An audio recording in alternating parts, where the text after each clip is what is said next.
એના પછી આવે છે આપણું ઉદાહરણ નંબર 13. તો ઉદાહરણ નંબર 13 કંઈક આવું આપેલું છે કે એક ભૂરો અને એક રાખોડી રંગના એમ બે પાસાને એક સાથે ઉછાળવામાં આવે છે.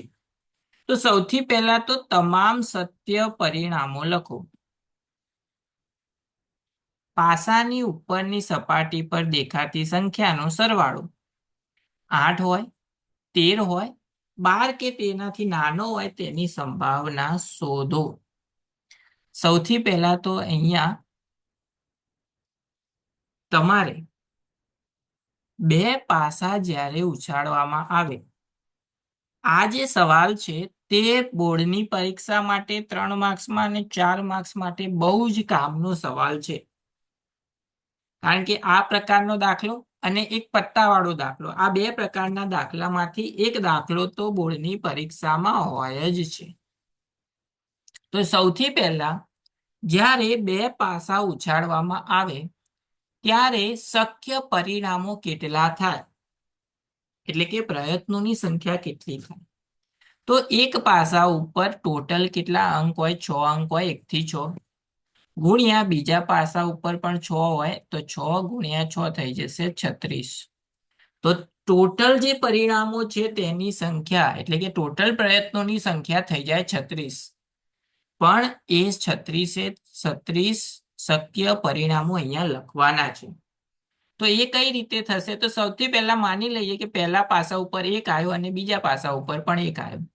એ રીતે એવું બની શકે કે પહેલા ઉપર 1 આવે, બીજા ઉપર 2 આવે, પછી 1, 3, 1, 4, 1, 5, 1 અને 6. અહીંયા શું કર્યું આપણે? પહેલા એક સરખો રાખ્યો, બાકી બધાની કિંમતો બદલાતા જાય. હવે એકની જગ્યાએ આપણે લઈ લઈએ 2. 2 1, 2 2, 2 3, 2 4, 2 5 અને 2 6. તમારે શું કરવાનું? આગળની સંખ્યા સરખી રાખવાની, પાછળની સંખ્યા 1 થી 6 સુધી લખી નાખવાની.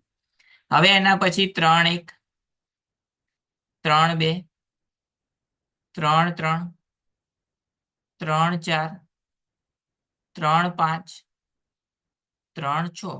એ જ રીતે 4 માટે 4 1, 4 2, 4 3, 4 4, 4 5, 4 6.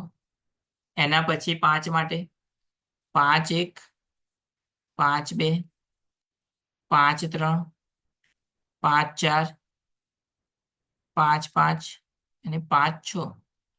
એના પછી 6 માટે 6 1, 6 2, 6 3, 6 4, 6 5 અને 6 6. તો આ થઈ ગયા એના 36 પ્રયત્નોની સંખ્યા. અહીંયા લખવાના કીધા હતા એટલે તમારે કમ્પલસરી લખવા જ પડે. અને 3 માર્ક્સમાં બે પાસા ફેંકવાનો દાખલો હોય કે 4 માર્ક્સમાં હોય, તમારે આ 36 છે, 36 પરિણામો ત્યાં લખવા પડે. સૌથી પહેલા સવાલ ઉપર જતા રહીએ તો સૌથી પહેલો સવાલ શું આપેલો છે કે બંને પાસા ઉપરનો જે સરવાળો છે કેટલો થવો જોઈએ? 8 થવો જોઈએ.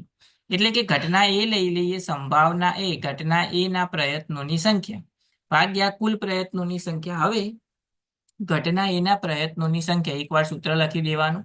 તો ઘટના એ ના પ્રયત્નોની સંખ્યા ભાગ્યા કુલ પ્રયત્નોની સંખ્યા. હવે અહીંયા ઘટના કઈ આપેલી છે કે સરવાળો કરવાનો છે. આપણે શું કરવાનું છે? સરવાળો. સરવાળો કેટલો થવો જોઈએ? 8. તો અહીંયા જુઓ કે કઈ બે સંખ્યાનો સરવાળો 8 થાય છે. તો આપણે ચાલુ કરીએ 2 ની લાઈનથી.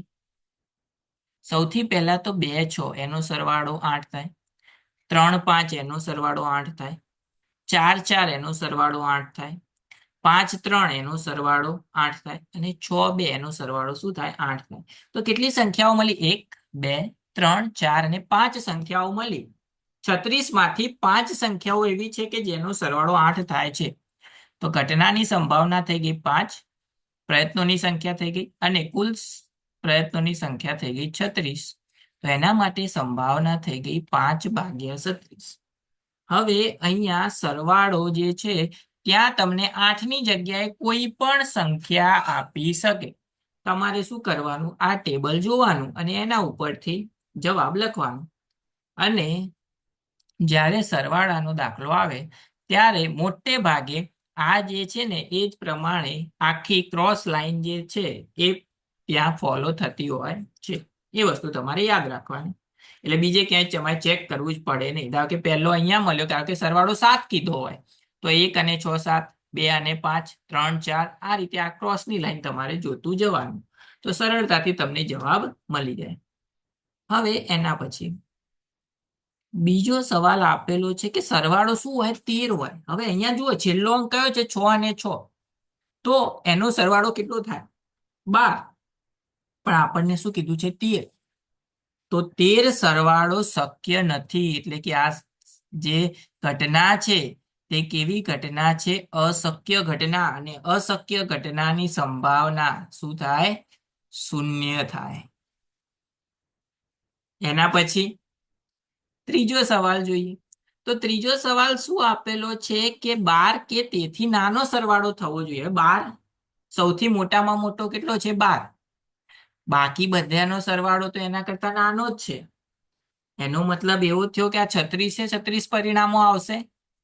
એટલે કે 36 ઘટનાની સંભાવના ભાગ્યા કુલ સંભાવના થઈ ગઈ 36. તો 36 36 ઉડી ગયા, જવાબ શું થઈ ગયો, 1. એટલે કે આ જે ઘટના હતી એ કેવી ઘટના હતી, નિશ્ચિત ઘટના. આ વસ્તુ તમારે યાદ રાખવાની. તો આ પ્રમાણેનો દાખલો 2 પાસા ફેંક્યાનો મોટે ભાગે બોર્ડની પરીક્ષામાં 4 માર્ક્સમાં અથવા તો 3 માર્ક્સમાં પૂછાતો જ હોય છે. બંને ટાઈપના વિદ્યાર્થીઓ માટે, બેઝિક વાળા માટે અને સ્ટાન્ડર્ડ વાળા માટે પણ.